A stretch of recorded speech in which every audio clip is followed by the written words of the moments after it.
Hello students, स्वागत आप सभी का आपके अपने इस ब्यूटीफुल से चैनल में। आज अपन पढ़ेंगे रे ऑप्टिक्स का लेक्चर नंबर 28 और आज अपन बच्चों इसमें पढ़ने वाले हैं एक बेहद इंपॉर्टेंट टॉपिक जिसका नेम है refraction through a spherical surface. Clear? अभी तक जो रिफ्रैक्शन अपन पढ़ रहे थे बच्चों, वो अपन पढ़ रहे थे एक प्लेन रिफ्रैक्टिंग सरफेस से। अब जो अपन पढ़ेंगे वो पढ़ेंगे एक स्फेरिकल सरफेस से, यानी गोलीय सतह से या वक्रीय सतह से अपवर्तन पढ़ेंगे। तो फटाफट से हेडिंग नोट करिए, रिफ्रैक्शन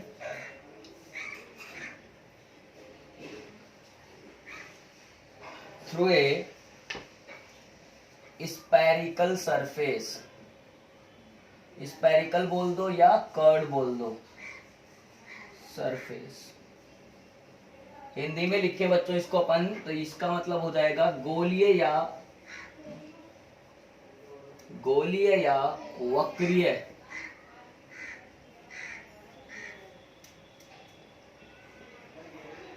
सतह से अपवर्तन। क्लियर है? कहीं ना कहीं अपन अब लाइन से स्टार्ट करने वाले हैं बच्चों इस टॉपिक के जस्ट बाद में, मतलब इस वीडियो के नेक्स्ट वीडियो में अपन लेंस में आ जाएंगे। आज अपन पढ़ेंगे गोलीय सतह से अपवर्तन। समझना, अब गोलीय सतह क्या है? देखिए, स्फेरिकल रिफ्रैक्टिंग सरफेसेस जो होती हैं वो दो तरह की होती हैं बच्चों। कितने तरह की होती हैं? दो तरह की। जैसे अपन ने स्फेरिकल मिरर कहा था, कॉन्वेक्स मिरर और कॉनकेव मिरर, उसी तरीके से यहाँ पर कहने वाले हैं कॉन्वेक्स रिफ्रैक्टिंग सरफेस और एक कहने वाले हैं कॉनकेव रिफ्रैक्टिंग सरफेस। तो मैं बात करूंगा दोनों की, एक एक लेकर के चलते हैं। आइए पहले बात करते हैं अपन कॉन्वेक्स रिफ्रैक्टिंग सरफेस।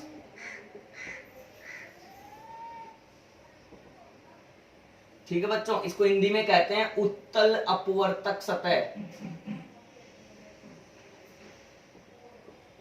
उत्तल अपवर्तक सतह। ठीक है, बात समझना। उत्तल अपवर्तक सतह क्या होती है या कॉन्वेक्स रिफ्रैक्टिंग सरफेस क्या होती है? If centre of curvature is in the direction of incident light, then surface is known as convex refracting surface. मैं अगर दोनों का डायग्राम बनाऊं तो भी समझा दूंगा। मैंने कहा कि यदि वक्रता केंद्र जो है यानी सेंटर ऑफ कर्वेचर जो है वो इंसिडेंट रे की डायरेक्शन में हो, यानी ये ऐसा सीन होगा। बात समझना, मतलब ध्यान से देखें तो ऐसा सीन है, ये इसका प्रिंसिपल एक्सिस हो गया, ये इसका पोल कह दो या ऑप्टिकल सेंटर कह दो, आगे चल करके पोल कह देते हैं अभी। चलिए ठीक है, अब इसका जो सर्किल कवर होगा वो ऐसे ही कवर होगा मेरे प्यारे बच्चों। तो इसका सेंटर ऑफ कर्वेचर कहां मिलेगा? यहां कहीं मिलेगा। अरे हाँ या ना? इसका मतलब अगर ये सेंटर ऑफ कर्वेचर है और यहां कहीं हमने कहा कि ऑब्जेक्ट है, यहीं से लाइट इस पर आएंगी। बात समझना, यहीं से इस पर लाइट आएंगी इस तरह से। तो इसका मतलब ये हो रहा है कि मेरे प्यारे बच्चों, अगर centre of curvature is present in the direction of incident light, then this refracting surface is known as convex refracting surface. आप इसको ऐसे भी बना सकते हैं या एक सिंगल केवल एक ही लाइन दिखा सकते हैं इस तरह से कि भाई लाइट ऐसे आ रही है। ठीक है, इसको मैंने कह दिया भैया इंसिडेंट रे। आप समझना, जो सेंटर ऑफ कर्वेचर है वो इस इंसिडेंट रे की डायरेक्शन में प्रेजेंट है, then this surface is known as convex refracting surface. इसकी डेफिनेशन लिखें, if centre of curvature, C लिख देते हैं बच्चों, if C centre of curvature is present in the direction of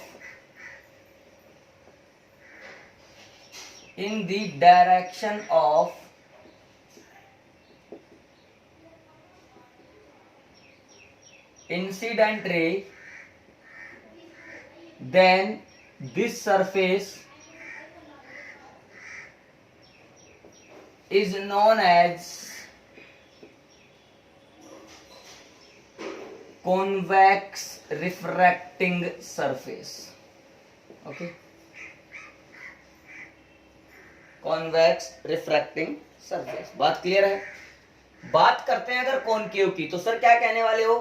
अगर centre of curvature incident ray के opposite direction में present हो, उल्टी दिशा में प्रेजेंट हो, यानी इस पर ऐसा बनेगा। बात समझना, तो सेंटर ऑफ कर्वेचर कहां आ जाएगा मेरे प्यारे बच्चों? सर इधर आ जाएगा। लाइट ऐसे आ रही है, लाइट ऐसे आ रही है, तो इसका मतलब अरे सारी दूरियां पोल से मापी जाती हैं, तो सेंटर ऑफ कर्वेचर के अपोजिट सेंटर ऑफ कर्वेचर जो है वो इंसिडेंट रे के अपोजिट डायरेक्शन में है, इसलिए हम कह सकते हैं सरफेस कौन सी हो जाएगी? कॉनकेव रिफ्रैक्टिंग सरफेस हो जाएगी। हम यहाँ पर सेकंड भी नोट करेंगे, आपने ये नोट कर लिया होगा। सेकंड में लिख देता हूँ यहाँ पर कॉनकेव, दूसरा हिंदी में कहेंगे बच्चों इसको अवतल। If C is present in opposite direction,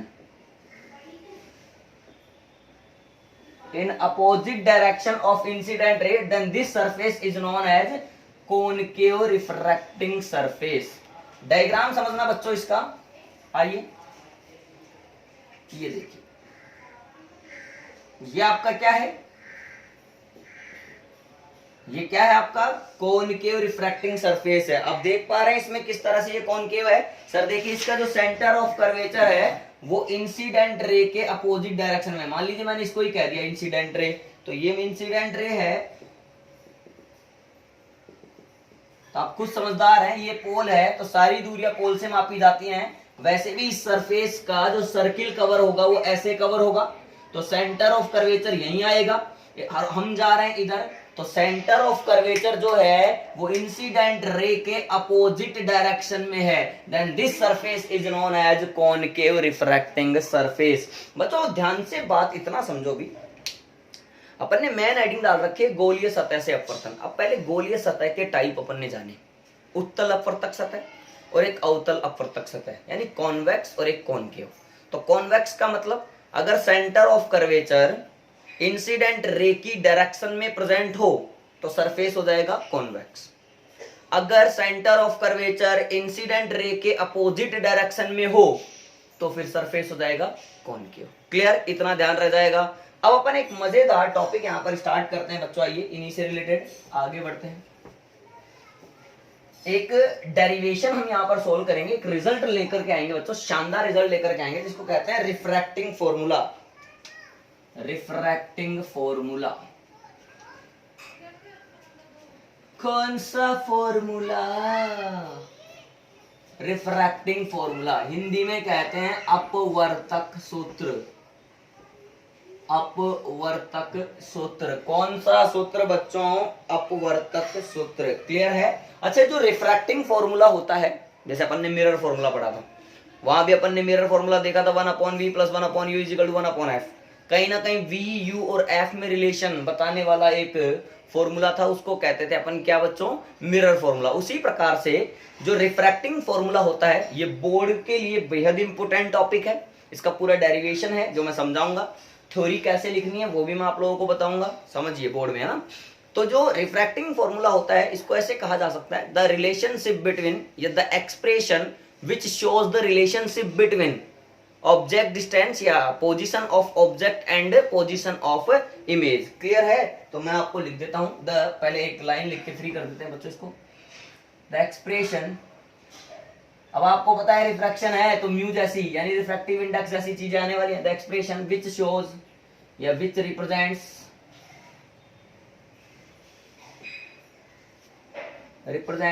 shows, कुछ भी लिख लो, रिलेशनशिप between position of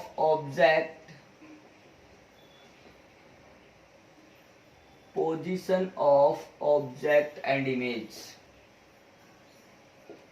ठीक है? यानी एक ऐसा एक्सप्रेशन जो ऑब्जेक्ट की पोजीशन और इमेज की पोजीशन के बीच में क्या बताता है बच्चों? रिलेशनशिप बताता है, एक संबंध को दर्शाता है। वो एक्सप्रेशन कहलाता है रिफ्रैक्टिंग फॉर्मूला। इज कॉल्ड, लिख देते हैं यहां, इज कॉल्ड रिफ्रैक्टिंग फॉर्मूला। कौन सा फॉर्मूला? Refracting formula. क्लियर? आ गया? देखिए, तुमने कहा कि सर अब ये पूरा डेराइव करके बताओ आप। मैंने कहा ठीक है, तो सबसे पहले बात करते हैं। आइए, मैंने कहा कि तुम एक कॉन्वेक्स स्फेरिकल सरफेस हो। कैसी सरफेस हो बच्चों? कॉन्वेक्स स्फेरिकल सरफेस हो। मैंने मान लिया, ध्यान से देखना, ये इसका पोल है P, और इस सरफेस के बाहर वाला जो मीडियम है उसका रिफ्रैक्टिव इंडेक्स है म्यू1 और इसका खुद का रिफ्रैक्टिव इंडेक्स मान लिया कितना है म्यू2। बात समझ रहे हो? माना कि इस कॉन्वेक्स स्फेरिकल सरफेस के प्रिंसिपल एक्सिस पर एक ऑब्जेक्ट रखा हुआ है O। अब जैसे ही इस O का इमेज बनाना है तो देखना, एक लाइट रे तो हमने लेकर आए कहां पर बच्चों, OP के अलोंग, जो कि हमें पता है कि सर जैसे ही कोई भी लाइट रे जो है वो इसके पोल पर इंसिडेंट होगी तो वो बिना रिफ्रैक्शन के, यानी अगर ये पोल पर आ रही है मतलब ये परपेंडिकुलरली आ रही है, नॉर्मली आ रही है। और क्योंकि यार ये अपर्चर बहुत छोटा होता है, ये ना, अरे यार इसका अपर्चर बहुत छोटा है, अरे यार इसका अपर्चर बहुत छोटा है। और अगर अपर्चर छोटा है तो इसका मतलब ये ऐसा लगेगा कि ये बिल्कुल प्लेन ही है, हाँ या ना? तो अगर लाइट रे ऐसे आ गई बिल्कुल पोल पर तो मतलब बच्चों ये हुआ कि जो लाइट रे है वो परपेंडिकुलरली इस पर इंसिडेंट हुई है तो वो बिना रिफ्रैक्शन के सीधे निकल जाएगी, हाँ या ना? बात समझ में आई क्या? ऐसे निकल जाएगी मेरे प्यारे बच्चों, क्लियर है? लेकिन तुम लोगों को यह भी पता होना चाहिए कि केवल एक ही लाइट रे से किसी ऑब्जेक्ट का इमेज नहीं बनाया जा सकता है। इसके लिए हमने क्या करा, इस O से एक और लाइट रे किसी इंसिडेंस एंगल I पर, ये इंसिडेंस एंगल बना लेंगे नॉर्मल खींचकर, I पर इस पर इंसिडेंट करी, क्लियर? अब आफ्टर रिफ्रैक्शन, रिफ्रैक्शन के बाद में बच्चों क्या होगा, इसको जाना था ऐसे, लेकिन ये ऐसे नहीं जाकर के चली जाएगी ऐसे।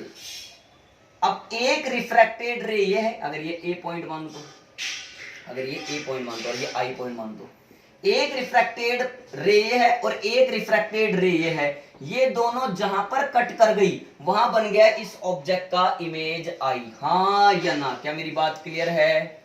डायग्राम थोड़ा अच्छा बनाते हैं, क्या यार, ओके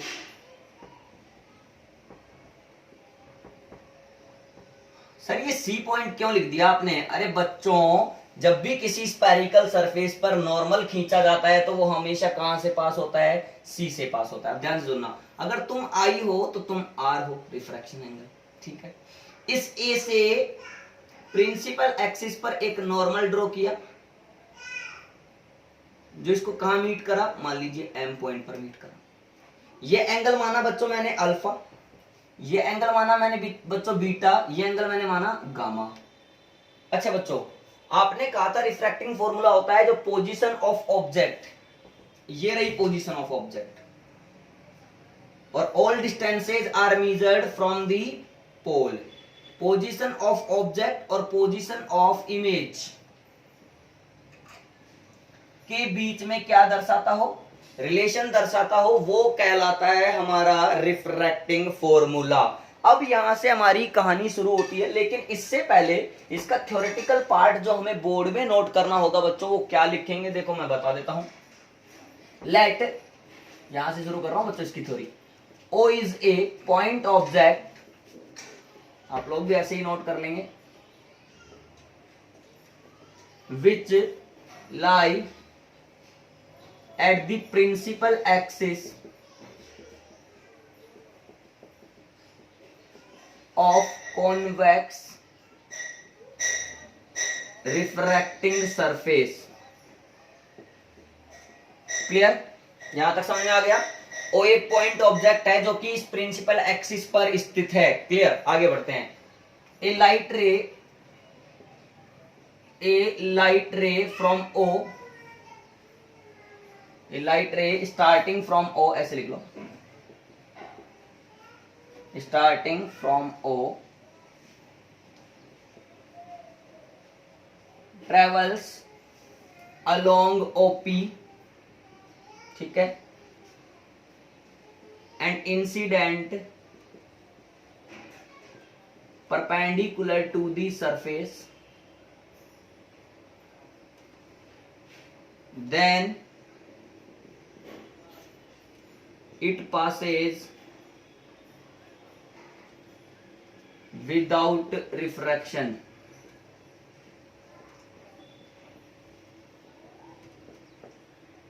आगे लिखेंगे अनोदर रे, एक और रे है हमारे पास, कौन सी है बच्चों, ओ ए, अनोदर रे ओ ए या along O A is incident on the surface at an angle I after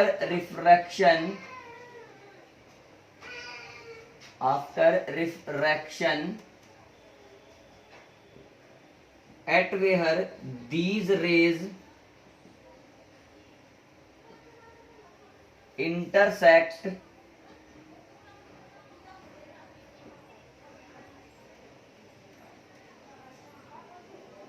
there an image I is formed. Okay यानी एक रे हो गई ओपी के अलोंग जो कि बिना रिफ्रैक्शन के निकल गई, एक रे हो गई ओए के अलोंग जो कि आई एंगल पर इंसिडेंट हो गई।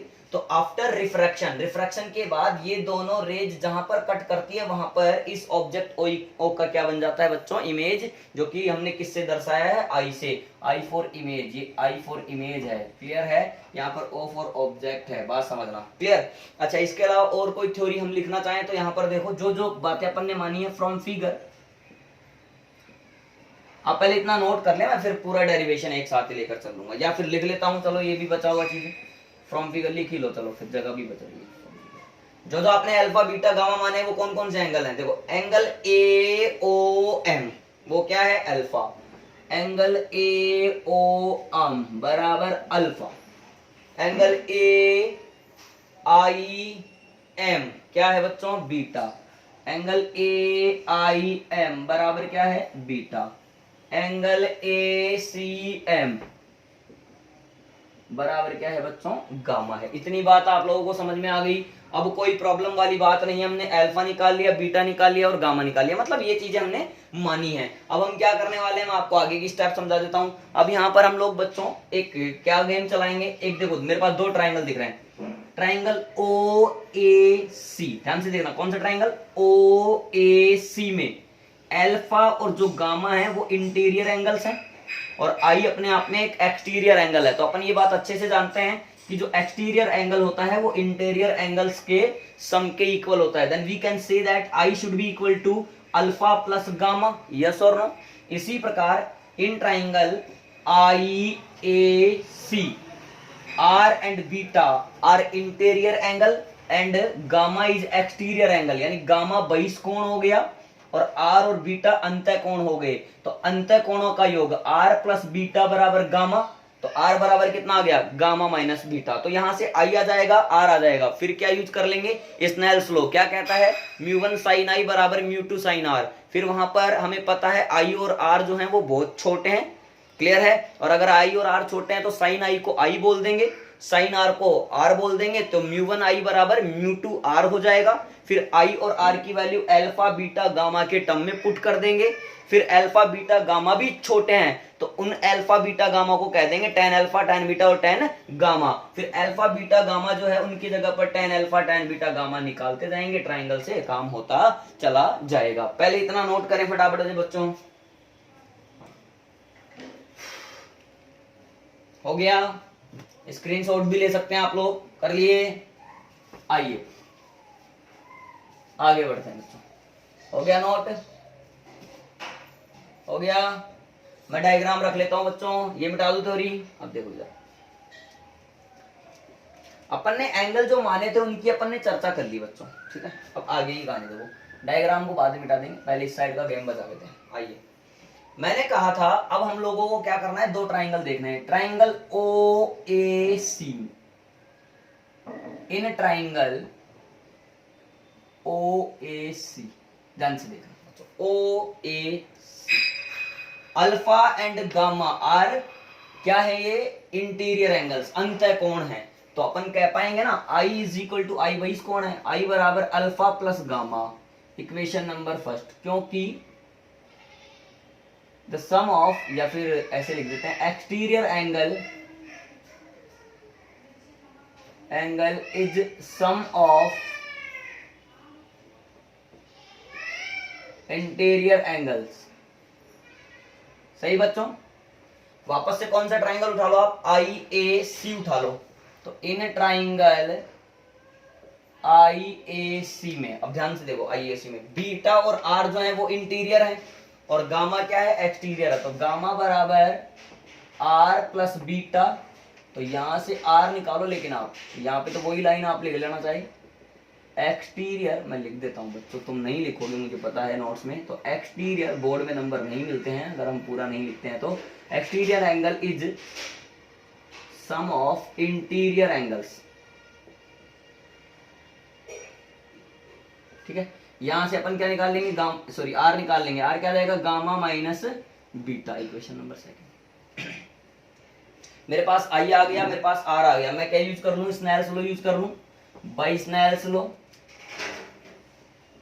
बच्चों मैंने जैसे स्नेल्स लॉ लगाया, क्या आएगा, म्यू वन साइन आई, देख रहे हो, is equal to mu two sine R. Equation number third कह दो, since I and R are very small then sine I की वैल्यू आई के बराबर होगी और साइन आर की वैल्यू आर के बराबर होगी। हैंस फ्रॉम इक्वेशन 3, ध्यान से देखो, अब साइन आई की जगह आई लिख दो तो mu one I is equal to sine R की जगह आर लिख दो म्यू टू आर। हाँ या ना। इक्वेशन नंबर फोर्थ, आई और आर की वैल्यू कहां से डाल दो बच्चों, इक्वेशन 1 एंड 2 से। तो कीपिंग द वैल्यूज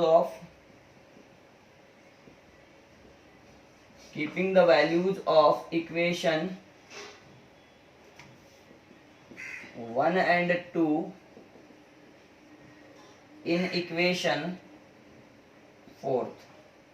सही बच्चों, जैसे वैल्यू रखेंगे तो म्यू वन, आई कितना है मेरे प्यारे बच्चों बताओ, आई कितना है, आई है sir alpha plus gamma mu two, और ये कितना है बच्चों, गामा माइनस बीटा। इसको कह देंगे इक्वेशन नंबर 5। क्लियर। वापस से इधर आ जाओ, अब क्या करना है, since alpha comma beta and gamma are very small, ये भी छोटे ही हैं, देन अल्फा बराबर टेन अल्फा बराबर, इनको भी लिखते जाओ बच्चों, टेन अल्फा क्या आएगा बताओ, इस ट्राइंगल से देख लो, A M upon M O. हाँ या ना, अरे लंब बटे आधार, परपेंडिकुलर अपॉन बेस, तो A M upon M O comma beta बराबर tan beta is equal to, ध्यान से देखो, A M upon M I comma gamma बराबर टेन गामा बराबर A M upon M C, A M upon M C. Clear है। अब वापस से आ जाओ इक्वेशन नंबर 5 में, मेरे पास अल्फा बीटा और गामा आ गए। तो हम देखो अल्फा बीटा और गामा जो है वो बहुत छोटे हैं, इसलिए अल्फा को टेन अल्फा नोट कर सकते हैं, बीटा को टेन बीटा कह सकते हैं और गामा को टेन गामा कह सकते हैं। तो अल्फा बीटा और गामा की जगह पर अपन टेन अल्फा टेन बीटा और टेन गामा की वैल्यूज यहाँ पर पुट कर सकते हैं। तो मैंने पुट करने की कोशिश करी, तो देखो अब आंसर क्या आने वाले हैं, आप खुद समझदार हैं। अगेन फ्रॉम इक्वेशन 5,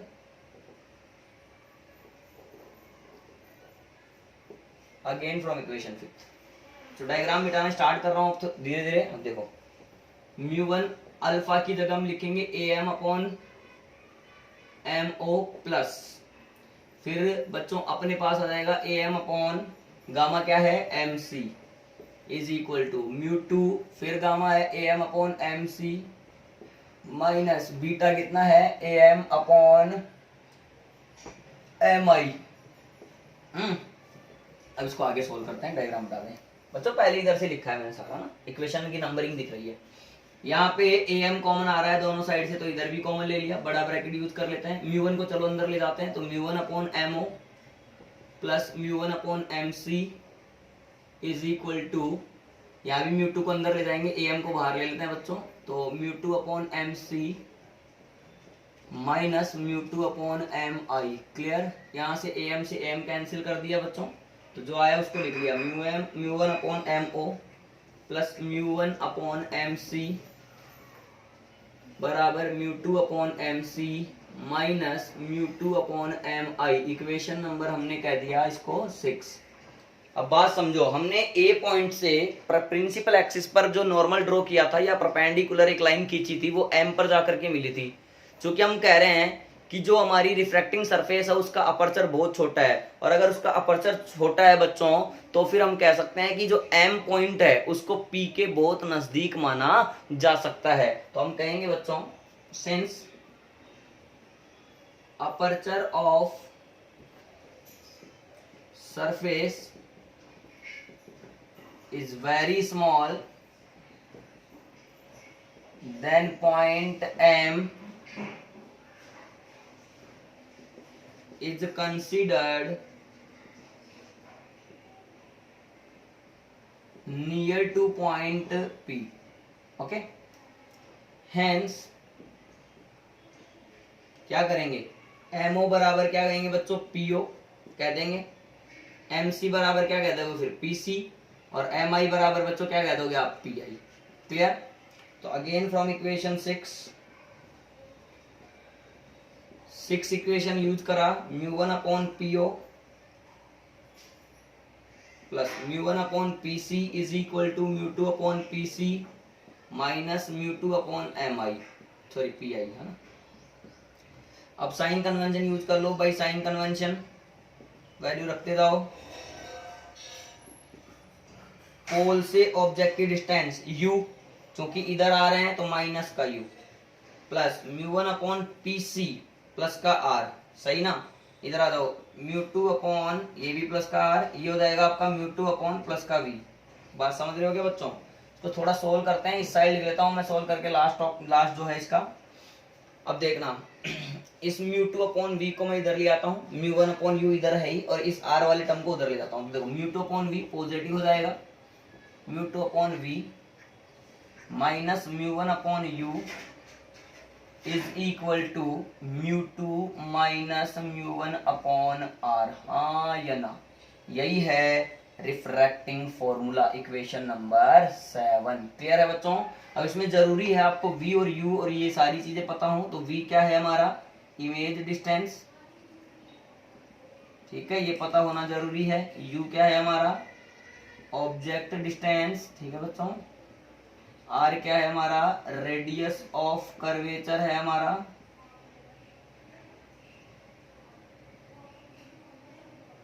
ठीक है बच्चों।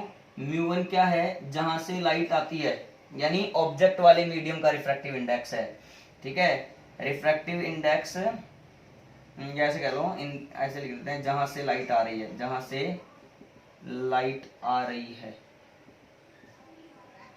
उस मीडियम का, और μ2 जहां पर लाइट जा रही है, जहां पर लाइट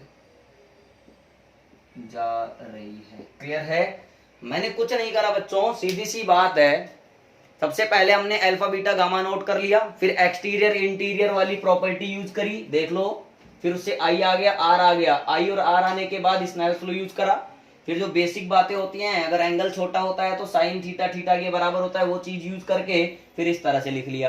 फिर आई और आर की वैल्यू अल्फा बीटा गामा के पदों में लिख ली ऊपर से। फिर अल्फा बीटा गामा भी tan beta tan alpha tan gamma कहे जा सकते हैं। फिर उस हिसाब से फिगर में देखा और सारी चीजें नोट करते चले गए, आंसर बनता चला गया। आई होप बच्चों ये समझ में आ रहा होगा। फटाफट से इसको नोट करें, फिर अपन आगे चलते हैं।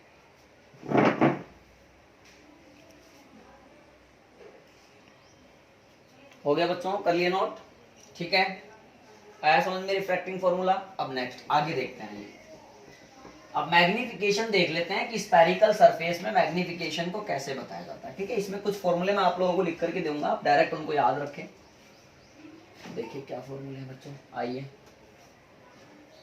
हमारे बोर्ड सिलेबस में मैग्निफिकेशन इन स्फेरिकल सरफेस नहीं है, देखिए आप आ जाइए। मैग्निफिकेशन आवर्धन, इसमें पहला जो है वो है हमारा ट्रांसवर्स मैग्निफिकेशन। इसका फॉर्मूला क्या होता है ये भी देख लेते हैं पहले आप, आइए। इसको MT से डिनोट करेंगे, इसको कहेंगे HI upon HO, height of image upon height of object. Is equal to ये होता है माइनस ऑफ स्पेरिकल सरफेस की बात कर रहा हूँ, रिफ्रैक्टिंग सरफेस है, minus of v upon mu two upon minus of u upon mu one. जब इसको सोल्व कर लेंगे बच्चों तो क्या बन जाएगा, म्यू वन हमारा ऊपर चला जाएगा, mu one upon mu two into V by U, हाँ या ना, इस तरह का ये एक फॉर्मूला हम लोगों का बन जाएगा। क्लियर है?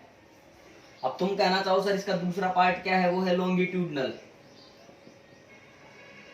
Longitudinal magnification. आगे बच्चों इसको ml से डिनोट करेंगे, जो क्या होता है हमारा li अपॉन LO, इसको कहते हैं delta v upon delta u। लेकिन इसमें एक स्पेशल कंडीशन मैंने पहले ही बताई थी आप लोगों को, क्या पहले क्या बताई थी बच्चों, if length is very small then ml को क्या कहा जाता है, dv, डेल्टा की जगह d यूज कर लेते हैं, dv अपॉन du। तुमने कहा सर थोड़ा सोल्व करो और dv अपॉन du की वैल्यू भी लेकर के आओ, मैंने कहा ठीक है। तो बाई रिफ्रैक्टिंग फॉर्मूला आ जाइए, सोल्व कर लेते हैं, अब आप कह ही रहे हो तो बाई रिफ्रैक्टिंग फॉर्मूला, क्योंकि रिफ्रैक्शन थ्रू स्पेरिकल सरफेस में ही मैग्निफिकेशन चल रहा है, तो ये यूज करा, mu two upon V minus mu one upon U is equal to mu two minus mu one upon R. Clear यहां तक? दोनों तरफ क्या कर दो, डिफरेंशिएशन कर दो, on differentiating both side,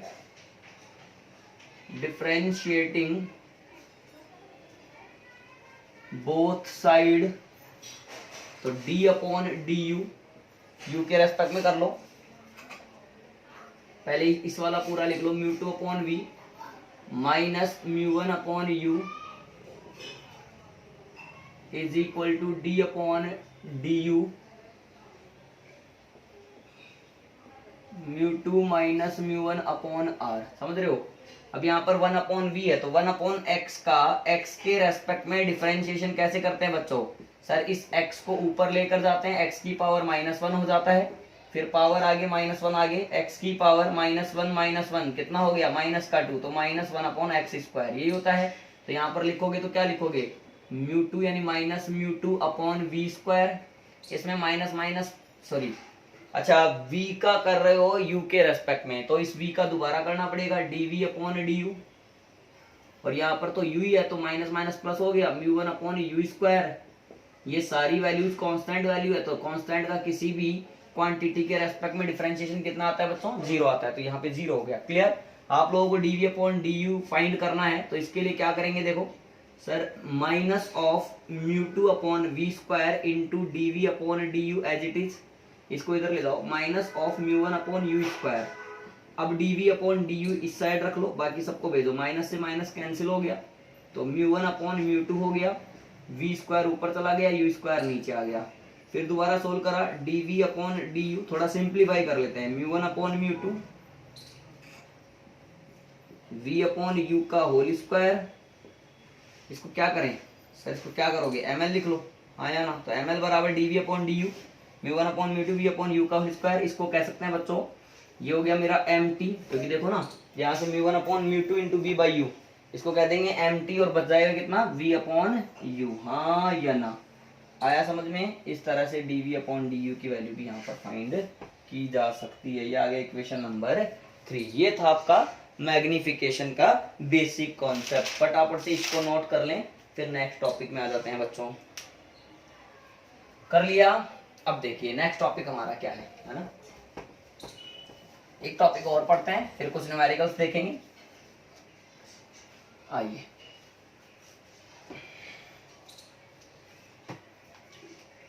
primary and secondary focus, primary and secondary focus, ठीक है, यानी प्राथमिक एवं द्वितीय फोकस, फोकस दूरी भी हो जाएगी फिर, प्राथमिक एवं द्वितीय फोकस, ओके, प्राथमिक एवं द्वितीय फोकस। अब देखो क्या होता है बच्चों, प्राथमिक फोकस क्या होता है और द्वितीय फोकस क्या होता है, इसके बारे में अपन चर्चाएं करेंगे। सबसे पहले मैंने फर्स्ट पार्ट ले लिया, प्राइमरी फोकस। मैं विद डायग्राम समझाऊंगा आप लोगों को, आप ध्यान से देखिए। प्राइमरी फोकस क्या होता है। प्रिंसिपल एक्सिस पर ऑब्जेक्ट की ऐसी पोजीशन जिसके करस्पॉन्डिंग इमेज कहां बनता हो, इनफाइनाइट पर बनता हो। यानी अपन हिंदी में बोले तो ये कह सकते हैं मुख्य अक्ष पर वस्तु की एक ऐसी स्थिति, प्रिंसिपल एक्सिस पर ऑब्जेक्ट की एक ऐसी पोजीशन, यानी ऑब्जेक्ट पोजीशन को ही, ऑब्जेक्ट की एक ऐसी पोजीशन जिसके करस्पॉन्डिंग इमेज कहां बनता है बच्चों, इनफाइनाइट पे बनता है, वो पोजीशन कहलाती है प्राइमरी फोकस। तो मैं कह देता हूं the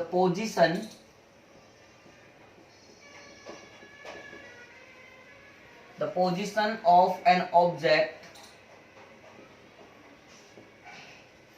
the position of an object on the principal axis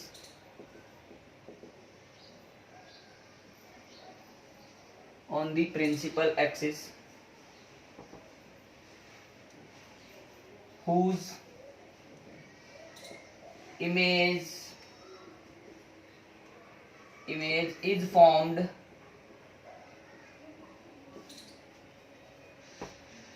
at infinity is called primary focus. यानी मुख्य अक्ष पर प्रिंसिपल एक्सिस पर ऑब्जेक्ट की एक ऐसी पोजीशन जिसका इमेज कहां बनता है बच्चों, इनफाइनाइट पे बनता है, वो क्या कहलाता है, प्राइमरी फोकस कहलाता है। क्लियर है।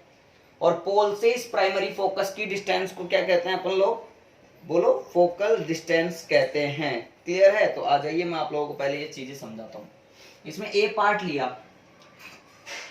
प्राइमरी फोकस मुझे मान लीजिए कॉन्वेक्स सरफेस में दिखाना है, फॉर कॉन्वेक्स स्फेरिकल सरफेस या कॉन्वेक्स रिफ्रैक्टिंग सरफेस,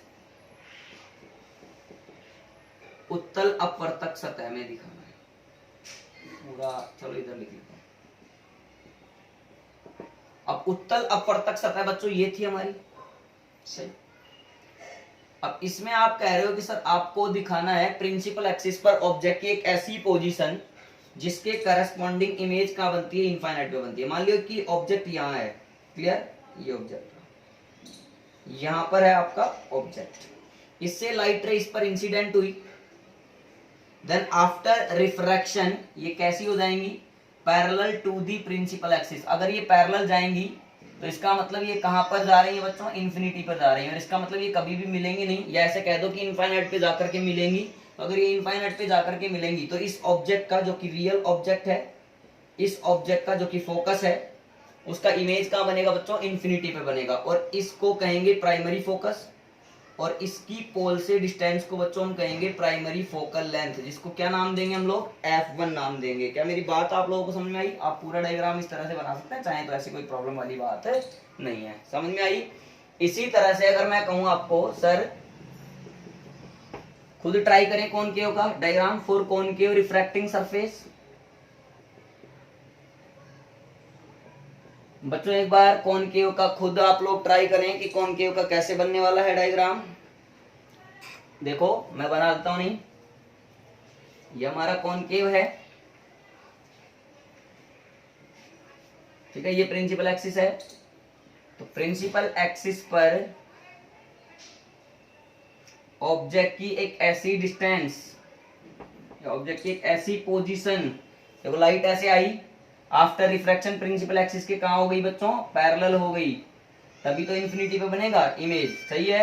अब इंसिडेंट ऐसे लगेगा कि यहां से आ रही थी इंसिडेंट रेज, इसका मतलब ये हुआ कि इसके लिए, इन रेज के लिए ऑब्जेक्ट कहां पर है, यहां पर है, जो कि कैसा है, वर्चुअल ऑब्जेक्ट है, जबकि यहां का ऑब्जेक्ट कैसा है बच्चों, रियल ऑब्जेक्ट है, और ये भी अपने आप में फोकस ही है।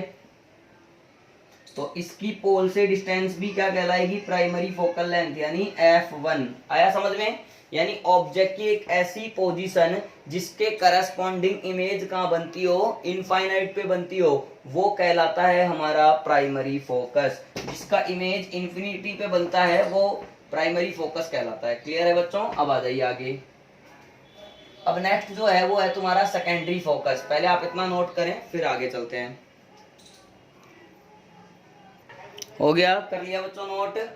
अब देखिए, अब आप कह रहे हो कि सर आपने कहा कि इस प्राइमरी फोकस से पोल की डिस्टेंस कहलाती है प्राइमरी फोकल लेंथ, यानी प्राथमिक फोकस दूरी। तो इस F1 का कोई फॉर्मूला आप नोट कर सकते हैं। अगर यहाँ का रिफ्रैक्टिव इंडेक्स μ1 हो और यहाँ का रिफ्रैक्टिव इंडेक्स μ2 हो, इसी प्रकार यहाँ का μ1 हो और यहाँ का μ2 हो, तो फिर इस F1 का फॉर्मूला कैसे आएगा? तो चलिए बच्चों मैं बताता हूँ आपको, किसी भी एक सरफेस से आप निकाल सकते हैं। तो आ जाइए, मैंने कॉनकेव काम में ले ली, ठीक है, उसको रख लिया आपको दिखाने के लिए। बाकी यहाँ से प्राइमरी फोकल लेंथ ऐसे लिख लेंगे छोटा सा,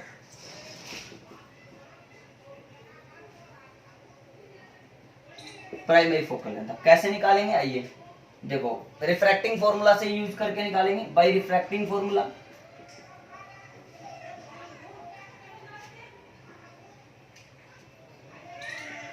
बाय रिफ्रैक्टिंग फॉर्मूला, अब बच्चों रिफ्रैक्टिंग फॉर्मूला यूज करोगे तो वो होता है मेरा μ2 upon v minus μ1 upon u is equal to μ2 minus μ1 upon r। Here बच्चों देखो v की वैल्यू कितनी है, जहां पर इमेज बनता है वो होता है v, तो v हो गया प्लस का इन्फिनिटी।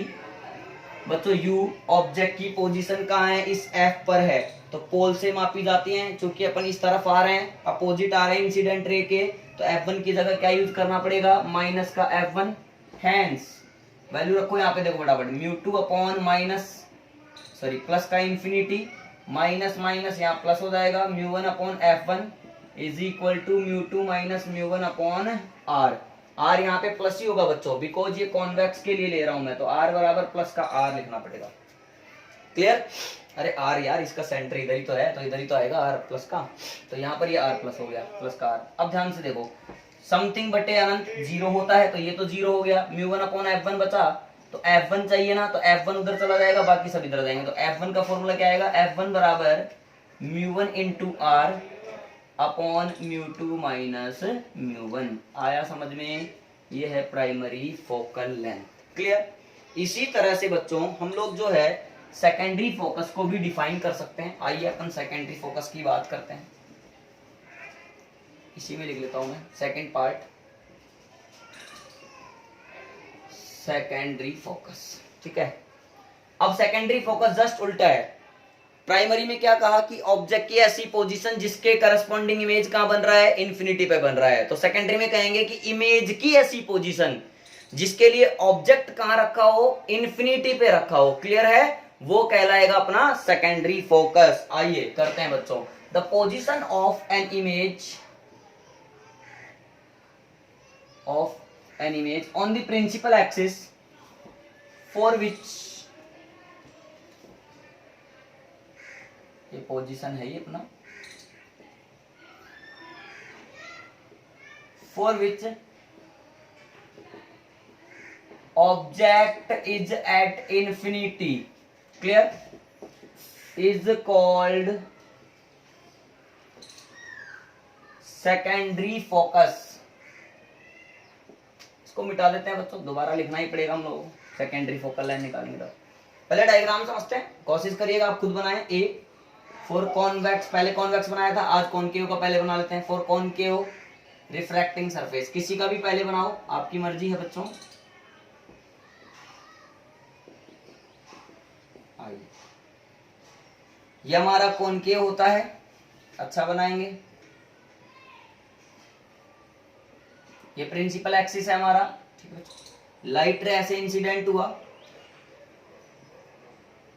अच्छा, ये बोल रहा है position of an image on the principal axis for which object is at infinite. अच्छा, इनफाइनाइट पर है, तो एक काम करो बच्चों, लाइट रे जो है वो पैरेलल इंसिडेंट कर दो, parallel to the principal axis. ऐसा लगेगा कहां से आ रही है, इन्फिनिटी से आ रही है, तो इसका मतलब ऑब्जेक्ट कहां पे रखा हुआ है, इन्फिनिटी पे रखा हुआ है, यहाँ का इन्फिनिटी होगा। ठीक है, तो आफ्टर रिफ्रैक्शन इस तरह से, चूंकि कॉनकेव है तो ये फैलाएगा, यानी ऐसा बनाएगा। आफ्टर रिफ्रैक्शन ये जहां से पास होती हुई लगेंगी उसे कहेंगे सेकेंडरी फोकस। ये बन गया तुम्हारा सेकेंडरी फोकस। क्लियर है? अब ये इमेज तो बनी है बच्चों, लेकिन ये कैसी इमेज बनी है, वर्चुअल इमेज बनी है। आई समझ में बात? और इसको कहेंगे अपन फोकस इमेज की पोजीशन को, इसकी पोल से डिस्टेंस को कहेंगे secondary focal length f2। Clear? इसी तरह से अगर मैं किसका डायग्राम बनाना चाहूं बच्चों, फॉर कॉन्वेक्स, आप ट्राई करें बच्चों, साथ के साथ कॉपी पेन निकाल के ट्राई करते रहें। कॉन्वेक्स रिफ्रैक्टिंग सरफेस, सबसे पहले कॉन्वेक्स, ये रहा कॉन्वेक्स, ये इसका प्रिंसिपल एक्सिस बना डाला, तो लाइफ जिंगल अलग। क्लियर है? अब क्या करना पड़ेगा बताओ मेरे प्यारे बच्चों। सर ये जो है इस तरह से लाइट रे पैरेलल लेकर के आओ। बिल्कुल बच्चों, पैरेलल लेकर के आऊंगा। कहां से आ रही है लाइट रेज? सर इन्फिनिटी से आ रही है लाइट रेज। आफ्टर रिफ्रैक्शन जिस पॉइंट पर ये कट करेंगी वहां बनेगा इमेज, और ये कहलाएगा इसका रियल इमेज, जिसको कहेंगे सेकेंडरी फोकस। ऐसा लगेगा कि इस इमेज के लिए ऑब्जेक्ट कहां पे रखा हुआ है बताओ? इन्फिनिटी पे रखा हुआ है, तो इसकी पोल से डिस्टेंस कहलाएगी सेकेंडरी फोकल लेंथ f2। हाँ या ना? अब तुम लोगों को किसका फॉर्मूला यूज करना पड़ेगा बच्चों? सेकेंडरी फोकल लेंथ का फॉर्मूला यूज करना पड़ेगा, या सेकेंडरी फोकल लेंथ का फॉर्मूला निकालना पड़ेगा with the help of refracting formula. फटाफट से खुद ट्राई करो। सेकेंडरी फोकल लेंथ का फॉर्मूला निकालो। देखा क्या आ रहा है? अगर यहाँ का रिफ्रैक्टिव इंडेक्स μ1 है, यहाँ का μ2 है, यहाँ का रिफ्रैक्टिव इंडेक्स μ1 है, यहाँ का μ2 है, कोई भी एक सरफेस काम में ले लो, अब की बार कौन ले लो, क्या दिक्कत है? करा ट्राई। चलो मैं निकालता हूं। आई मैं निकालता हूं बच्चों। देखिए secondary focal length,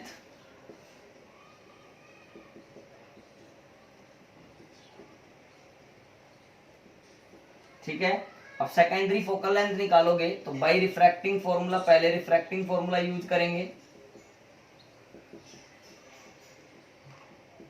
μ2 upon v minus μ1 upon u is equal to μ2 minus μ1 upon r। अब की बार कौन के काम में ले रहे हो तो कोई दिक्कत नहीं है। हेयर बेटा v बराबर, अब देखना इमेज कहां बनी है बच्चों? यहां पर इमेज बनी है। क्लियर है? पोल से मापोगे इस साइड आ रहे हो तो माइनस का f2, सही ना?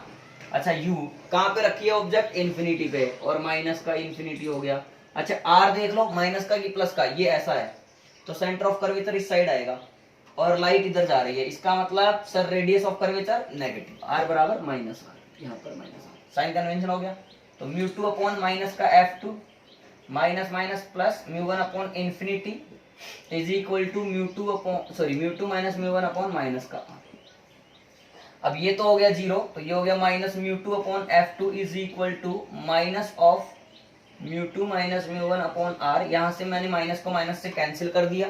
f2 निकालना है, f2 उधर जाएगा, बाकी सब इधर आ जाएंगे, तो f2 कितना जाएगा? μ2r upon μ2 minus μ1। हाँ या ना? इस तरह से बच्चों हमारे पास ये एक और फॉर्मूला आ गया जिसको कहेंगे सेकेंडरी फोकल लेंथ। अब एक f1 जो आया था वो आया था μ1r बटे μ2 माइनस μ1, और f2 जो आया है वो आया है μ2r अपॉन μ2 माइनस μ1। इसका मतलब केवल μ1 और μ2 का ही फर्क है। हैंस अगर अपन रेशियो निकालें तो f1 अपॉन f2, देखना प्यारे बच्चों क्या आएगा? μ1 बटे μ2 आएगा। इसका मतलब f1 बराबर क्या आ गया? μ1 अपॉन μ2 इंटू f2 आ गया, या f2 बराबर कितना आ जाएगा? μ2 अपॉन μ1 इंटू f1 आ जाएगा। क्लियर है? इसको कहेंगे इक्वेशन नंबर 3। लेकिन बच्चों ये तो केवल इसका क्या आया है? मैग्नीट्यूड आया है। अगर वैसे देखना चाहो तो एक कॉन्वेक्स कॉनकेव या कुछ भी कहो, एक पॉजिटिव तो एक नेगेटिव रहता है, तो इसलिए अपन ये कह सकते हैं f2 बराबर या f1 बराबर minus of μ1 upon μ2 into f2। Actual formula ये रहेगा। ठीक है, इक्वेशन नंबर 4 आया समझ में? इतना नोट करें, फिर मैं आपको कुछ नोट के कुछ पॉइंट और लिखाऊंगा थ्योरेटिकली, जो पहले मैं समझा भी दूंगा फिर बाद में लिखाऊंगा। पहले इतना नोट कर लें आप लोग, फटाफट से नोट करें। शाबाश, सब नोट करें, स्क्रीनशॉट ले लें। कर लिया? हो गया बच्चों? अब देखो, अब तुमने यहाँ पर प्राइमरी और सेकेंडरी फोकस जो आज सीखा है उससे क्या पता चला है, जरा मेरे को ये बताओ आप लोग। सर हमें ये पता चला है कि दोनों ही जो रिफ्रैक्टिंग सरफेसेज हैं, कॉन्वेक्स हो चाहे कॉनकेव हो, दोनों रिफ्रैक्टिंग सरफेसेज की फोकल लेंथ अपने आप में अलग अलग होती हैं। पहली बात, ठीक है, दोनों जो फोकल लेंथ है वो अलग अलग होती हैं। अच्छा बच्चों, एक बात ये सीखी है कि सर यहाँ पर जो अगर हम किसी भी लेंस की बात कर लें, क्योंकि आप रिफ्रैक्टिंग सरफेस में आई गए हैं तो लेंस की बात कर लें, कि लेंस के अगर दोनों तरफ का मीडियम सेम हो तो फोकल लेंथ, दोनों focal length f1 and f2 will be same. अगर मीडियम्स अलग होगा तो फिर ये फॉर्मूला यूज करा जाएगा, मीडियम अलग होगा तो। क्लियर? बेसिक सी बात है। अच्छा बच्चों, अगर कॉन्वेक्स रिफ्रैक्टिंग सरफेस के लिए आप प्राइमरी और सेकेंडरी फोकस देखेंगे तो रियल आया था, देख लो चाहे। प्राइमरी और सेकेंडरी फोकस जो है वो रियल आया था कि नहीं आया था। आप देखिए अपने डायग्राम में, जैसे मैं कॉन्वेक्स की बात कर रहा हूं, कॉन्वेक्स में पहला केस था हमारा ऑब्जेक्ट की डिस्टेंस, तो यहां से गया, ये प्राइमरी फोकस इसमें रियल था, अरे हाँ या ना। अगर मैं सेकेंडरी फोकस की बात करूं कॉन्वेक्स में बच्चों, तो सेकेंडरी फोकस के लिए हमने कहा था कि इमेज की पोजीशन जिसके करस्पॉन्डिंग कहां से रेज आ रही हो बच्चों, इन्फिनिटी से रेज आ रही हो, तो देखो ये भी रियल था, वास्तव में कट रही थी। इसका मतलब for convex refracting surface both focus primary and secondary focus will be real, and for concave refracting surface primary and secondary focus will be virtual. Clear? यानी उत्तल अपवर्तक सतह के लिए दोनों फोकस आपके वास्तविक होते हैं, जबकि अवतल अपवर्तक सतह के लिए आपके दोनों फोकस क्या होते हैं बच्चों, आभासी होते हैं। मैं इनको नोट के पॉइंट में लिख देता हूं, जो भी अपने पास कंक्लूजन आए वो लिख लेते हैं। आप नोट लगाइए, कुछ पॉइंट मैं आप लोगों को लिखवा रहा हूं बच्चों।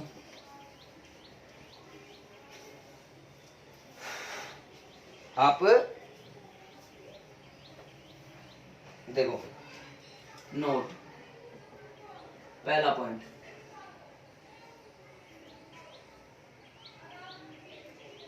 ऐसे लिख लो, primary and secondary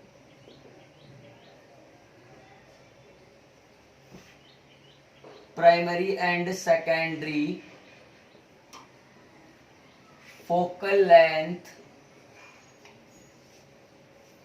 are different for each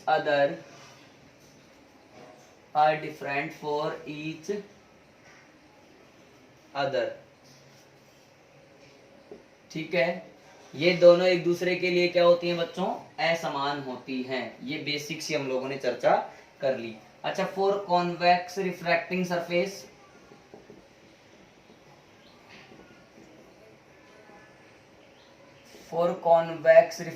surface, यानी उत्तल अपवर्तक सतह के लिए प्राइमरी एंड सेकेंडरी फोकस क्या होते हैं बच्चों, रियल होते हैं। Primary and secondary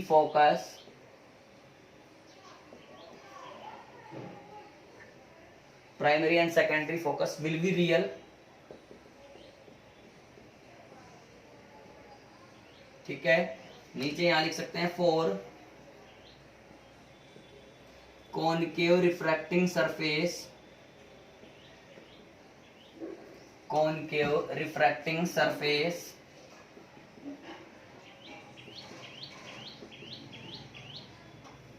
primary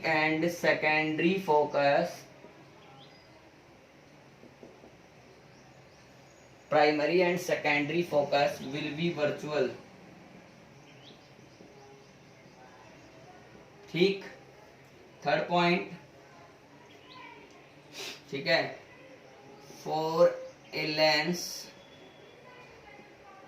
f2 is equal to μ2 या फिर f1 is equal to μ1 upon μ2 into f2, कोई भी एक फॉर्मूला हम लोग यहाँ पर यूज कर सकते हैं। क्लियर है? इस तरह का पॉइंट नंबर हम लोग फोर्थ देखें बच्चों, तो फोर्थ पॉइंट हमारा ये है कि जो लेंस का सेकेंडरी फोकस होता है उसको प्रिंसिपल फोकस भी कहा जाता है। Secondary focus of lens is also called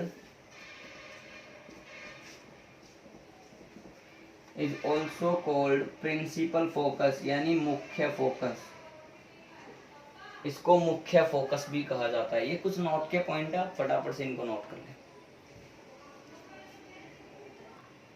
हो गया बच्चों, कर लिए नोट। अब देखिए अपन एक क्वेश्चन करेंगे बच्चों, एक अच्छा सा क्वेश्चन अपन लोग करते हैं। आइए समझते हैं क्वेश्चन क्या है।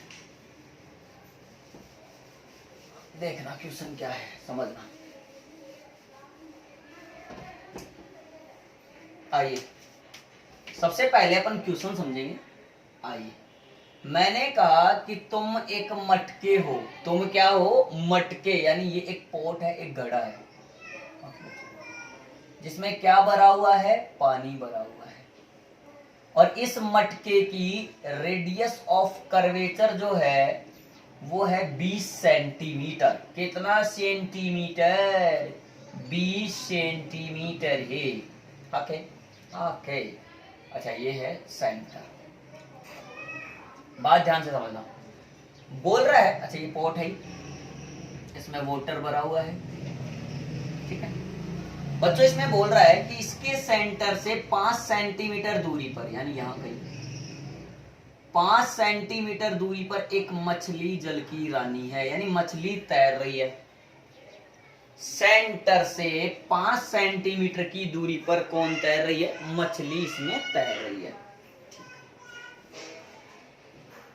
हम लोगों को कहा जा रहा है,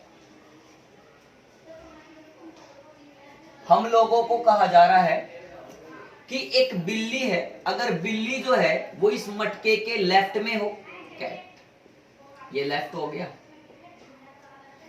और बिल्ली जो है वो इस मटके के राइट में हो, कहां पे हो बच्चों? राइट में हो, ये राइट हो गया। तो बताइए इस बिल्ली को मछली की पोजीशन क्या लगेगी? तो क्वेश्चन यहां लिख देता हूं मैं, फाइंड रेडियस ऑफ कर्वेचर, ये 20 सेंटीमीटर है, ठीक है। Find position of fish as seen by, ये एयर है इधर, है ना बच्चों, इधर भी एयर ही पूरा, as seen by cat from left and right. तो इसमें दो प्रश्न बन गए कि लेफ्ट और राइट, यानी बाएं और दाईं तरफ से जब बिल्ली मछली को देखेगी तो उसको इसकी स्थिति क्या लगेगी, ये हमसे पूछा गया है। तो आइए बच्चों करते हैं सवाल। सबसे पहले अपन इसमें बात करेंगे लेफ्ट साइड की, क्लियर? आइए समझते हैं। तो क्वेश्चन नोट कर लिया होगा, तो मैं क्वेश्चन की लैंग्वेज हटा देता हूं और अब स्टार्ट कर लेता हूं। आइए सॉल्यूशन शुरू करा फॉर लेफ्ट, फॉर लेफ्ट। बच्चों ध्यान से देखें तो म्यू1 की जो वैल्यू है, म्यू1 क्या होता है? जहां से लाइट आती है, यानी जहां ऑब्जेक्ट रखा हुआ है। अब ऑब्जेक्ट कौन है? मछली जल की रानी, यानी 4/3। म्यू2 जहां पे लाइट जा रही है, एयर 1। यू ऑब्जेक्ट की पोजीशन, अब ध्यान से देखें तो लेफ्ट सरफेस के लिए ये पोल हो गया, यानी ये भी पोल है, तो ये हो गई मेरे पास कॉन्वेक्स रिफ्रैक्टिंग सरफेस, और बच्चों ये मेरे पास हो गई कॉनकेव रिफ्रैक्टिंग सरफेस। ध्यान से समझना। तो यहाँ पर u की वैल्यू देखें तो ऑब्जेक्ट यहाँ रखा हुआ है, पूरी दूरी है 20 सेंटीमीटर, तो इसको कहेंगे माइनस ऑफ 20 में से 5 कम करना पड़ेगा, तो ये कुल मिलाकर के आएगा माइनस का 15 सेंटीमीटर या प्लस का 15 बच्चों, कि सर ये प्लस का 15 आएगा, सॉरी प्लस का 15 सेंटीमीटर कॉन्वेक्स है। अच्छा r की वैल्यू कितनी आएगी? प्लस का 20 सेंटीमीटर जो है सो, क्योंकि कॉन्वेक्स के लिए जो रेडियस ऑफ कर्वेचर होता है वो क्या होता है बच्चों? बताओ फटाफट से, क्या होता है? पॉजिटिव होता है। क्लियर है? अब बाय रिफ्रैक्टिंग फॉर्मूला यही यूज कर लेता हूं।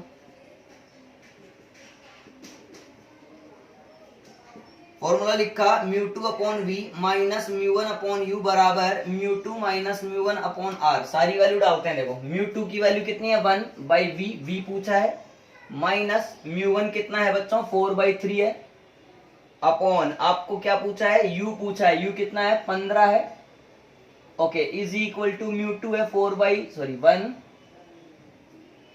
1 माइनस μ2 आपका 1 माइनस 4/3 अपॉन r कितना है बच्चों? प्लस का 20 है।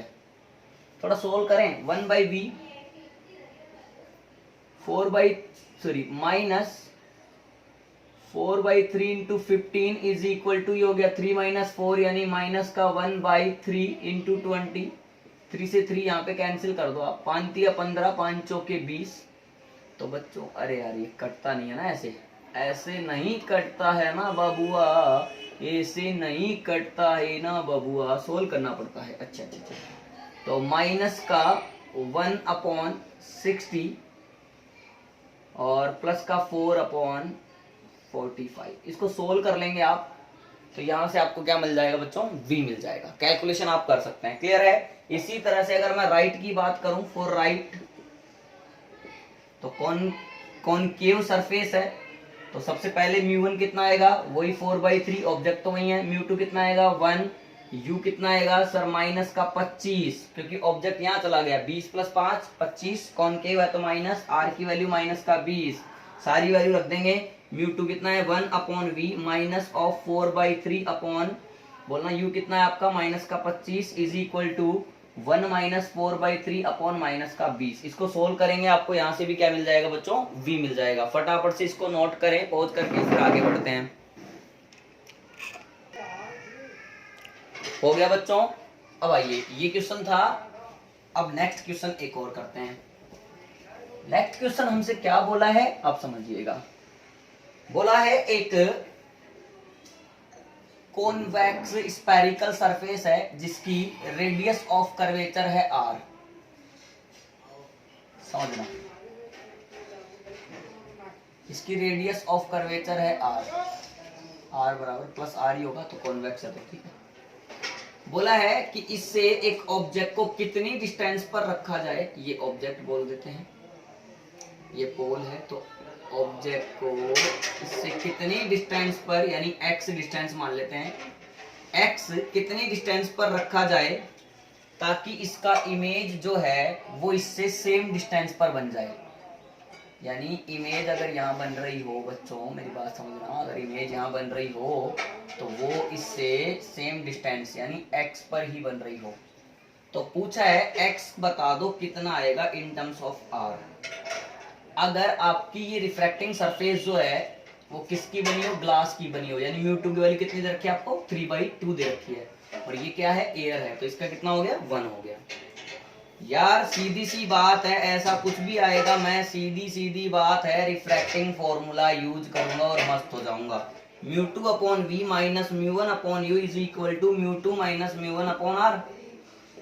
फॉर्मूला यूज करूंगा म्यू टू अपॉन, अब साइन कन्वेंशन ध्यान रखना है बस, म्यू टू अपॉन वी। अब वी देखो इमेज इधर बन रही है, ऑब्जेक्ट जो यानी इंसिडेंट रे की डायरेक्शन बन रही है, तो प्लस का x minus mu one upon minus का x, अरे सही ना यार, इज इक्वल टू, अच्छा म्यू टू की वैल्यू भी रख दो 3/2 और म्यू वन की कितनी है 1 is equal to 3/2 minus 1 upon r की वैल्यू r है, तो क्योंकि r के पदों में ही आंसर आएगा।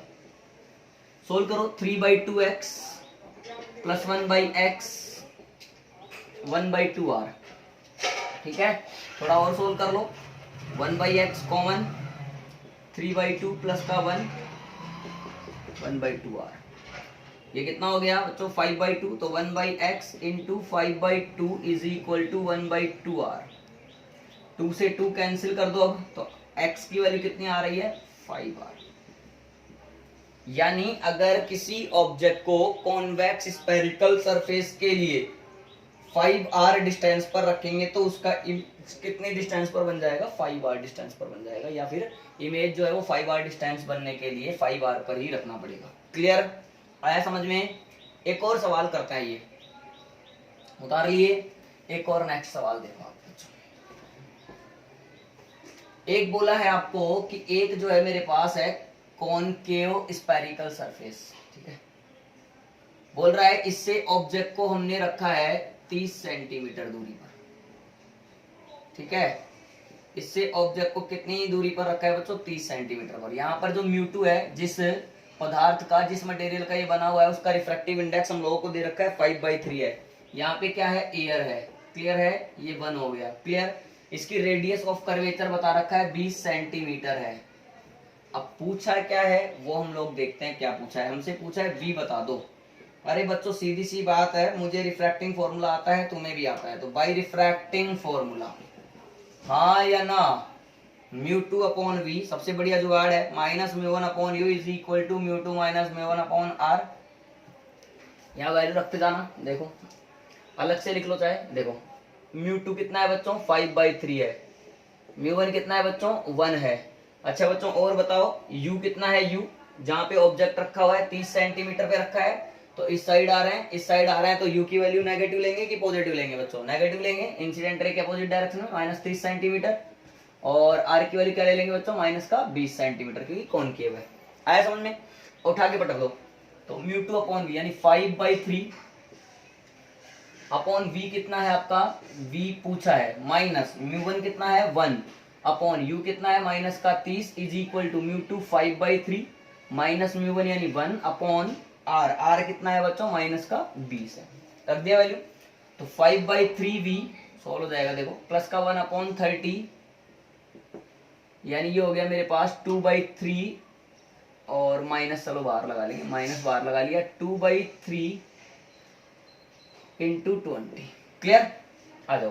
तो 5/3v is equal to minus of, इसको ये काट लो बच्चों, 10 हो गया, तो माइनस ऑफ 1/30 और माइनस ऑफ 1/30 हो गया ये इधर जा करके। तो 5/3v is equal to minus of 2/30, यानी ये हो गया -1/15। तो ये v निकालना है ना मुझे, तो v को उधर ले जाओ, 5 × 15 माइनस चलेगा साथ में बटे 3, 3 पंजे 15 और 5 25, -25 सेंटीमीटर। इसका मतलब कैसा इमेज बनेगा, वर्चुअल इमेज बनेगा। क्लियर है बच्चों, कुछ भी नहीं है, सीधी सीधी बात है, आपको सारी इंफॉर्मेशन लगभग गिवन होंगी। समझना होगा कि मुझे कौन सा फॉर्मूला यूज करना है, कौन सा कॉन्सेप्ट यूज करना है और किस तरह से क्वेश्चंस को डील करना है। सबसे पहले आप क्वेश्चन की थीम दिमाग में लाया करो, उसकी पिक्चर बनाया करो, डायग्राम ड्रॉ करा करो, फॉर्मूला सोचा करो कि कौन सा फॉर्मूला अप्लाई होगा, फिर आंसर अपने आप मिलने